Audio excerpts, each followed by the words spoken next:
Pebrero nitong taon nang tinanggal ng Malacanang sa pwesto bilang Commissioner ng Bureau of Customs si Yogi Filemon Ruiz at pinalitan ni Bienvenido Rubio.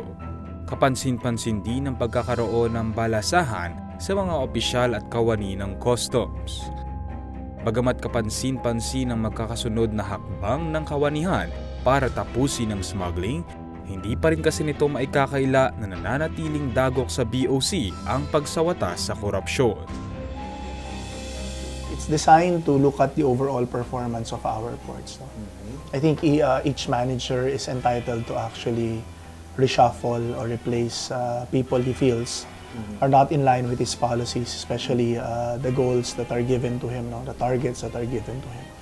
Now, this is not to say that we don't give them a chance, but we do give them a chance. The Commissioner actually did not reshuffle or replace any of our personnel for a period of 1 month, just to look at and evaluate their performance. But of course, given that the target set for him should be achieved within a year's period, and these are not easy targets, I think he's given a little bit of leverage to reshuffle and move people as he sees fit.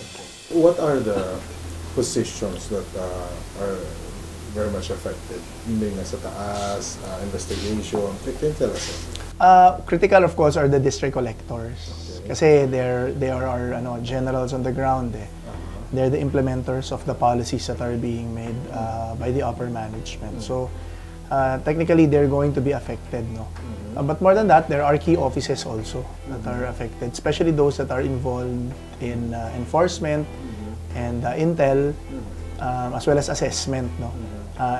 Because although yung assessment namin, like for example, AOCG and the Import Assessment Service, are not offices that deal on the ground, they're very critical in monitoring and the policy making in terms of guiding our district collectors in implementing customs valuation, classification, and other operational and other operational aspect of our ground operations.